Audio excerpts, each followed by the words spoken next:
qui est en train de valoriser nos chefferies, nos us et coutumes, et même au niveau de la médecine traditionnelle. Et en ma qualité du président national de l'association des tradipraticiens de santé, vous m'avez vu à l'Assemblée, on a plaidé, et son Excellence Paul Biya, le président de la République du Cameroun, le doyen d'âge de président du monde, a signé la reconnaissance de la médecine traditionnelle comme étant le 3e sous-secteur de la santé au Cameroun. Et ça, c'est sur notre impulsion. Et bien avant l'émission, vous avez vu votre humble serviteur, le professeur Ouba, devant les députés à l'Assemblée. Et Dieu merci, nos doléances ne sont pas tombées dans les oreilles du sourd. Donc le président de la République, depuis le 24 décembre 2023, il a signé un décret portant connaissance de l'exercice et pratique de la médecine traditionnelle au Cameroun, comme étant le 3e sous-secteur de la santé. Donc actuellement, nous sommes en train de vouloir créer l'hôpital de référence de la médecine traditionnelle ici au Cameroun.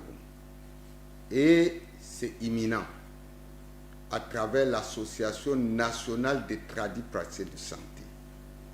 Donc ici, nous appelons tous tradipraticiens, notamment les accoucheuses traditionnelles.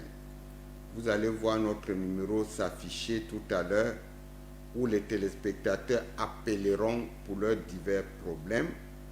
Les accoucheuses traditionnelles du village, même de la ville, qui savent accoucher traditionnellement. Nous les invitons. Ils seront les pratiquants, ceux qui travailleront dans cet hôpital, et seront payés.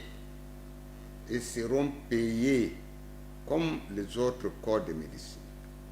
Nous invitons aussi les rebouteurs des os, ceux qu'on dit les masseurs. Quand les os se cassent, et ils massent traditionnellement, ils collent les os. Nous les invitons, vous pouvez écrire, vous donnez vos contacts.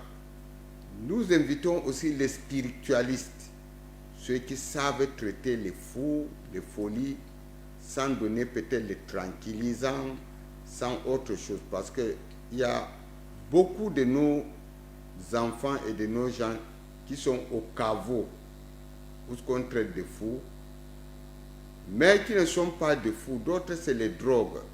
Mais on leur donne les tranquillisants, des trucs qui parlent, n'est-ce pas, qui affaiblissent encore leur système nerveux. Pourtant, d'autres, c'est des esprits maléfiques qui nécessitent seulement un désenvoûtement. Donc, on attend tout cela. Vous pouvez écrire ou bien nous contacter. Il y aura le numéro. Donc, voilà. Et on veut aussi les guérisseurs, ceux qui savent soigner. Donc, tout cela, lorsqu'ils viendront, on aura des séminaires de formation sur l'éthique, sur les règles élémentaires d'hygiène. Et ceux qui ont des produits, on doit l'acheminer à Yaoundé, à l'IMPM, Institut médical, Institut d'études de plantes médicinales, pour l'étude de toxicité et pour tout autre, et pour la mise en forme. Et nous sommes aussi en contact, en collaboration avec l'ordre des pharmaciens du Cameroun, d'où nous remercions son président, Dr Nana, qui a su inclure la médecine traditionnelle. Donc vous voyez, parce que le chef de l'État du Cameroun, son Excellence Paul Biya, a dit désormais on doit consommer Made in Cameroun, l'import substitution. Comme il y a les guerres là, un jour le pays qui nous fournit des remèdes peut nous faire des chantages et dire comme le Cameroun ne veut pas accepter l'homosexualité, on ne leur livre plus le produit. Vous comprenez? Donc, ils donnent les conditions. Donc là-bas, nous allons nous abattre sur nos plantes. Donc nous vous invitons de venir ceux qui connaissent quelque chose, même si c'est une plante, venez, il y a des formations de recyclage et tout cela. Donc, avant de vous donner la recette pour l'eau, Ahmed, parle un peu en langue bamoun, ce que j'ai dit là pour sensibiliser.